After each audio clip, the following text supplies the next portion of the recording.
For today's video, luto tayo ng ating hapunan.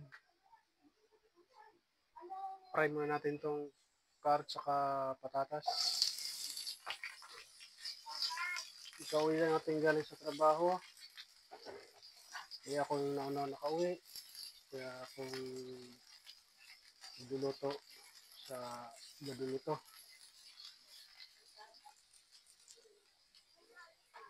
Ayan, kulay light brown na yung ating carrots saka patatas.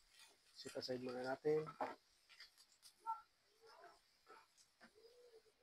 Mag-isa tayo ng ating aromatics. Lagyan natin itong loya.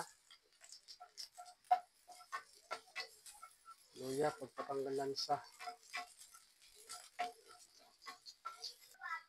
Lagyan natin itong bawang. At sibuyas. Sangkot sa lang natin ng ating aromatics. Labas ng kanilang aroma.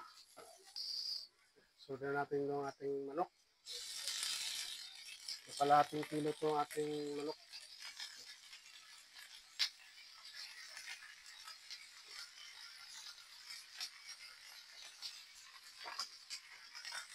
Kasangkot sa natin sa ating mga manok.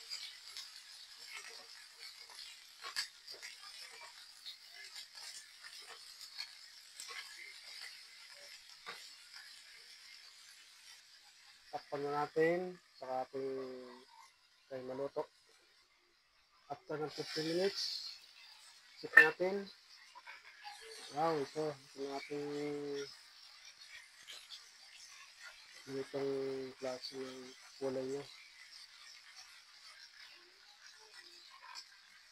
Ito ng curry powder. Tignan natin. Kaya talagang manuot. Yung sarap ng curry powder sa laman ng manok. Siyempre, haluin natin para pantay-pantay yung kulay.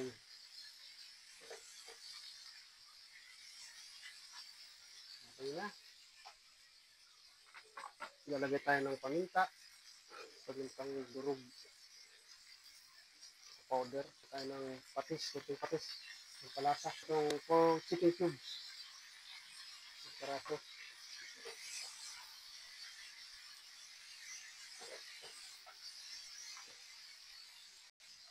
Lagyan natin sa ating fresh gata.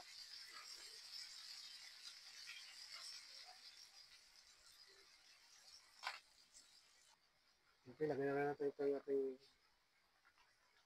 bell pepper. Fried nating carrots at patatas. Tapan mo natin, lutuin mga 5 minutes lang.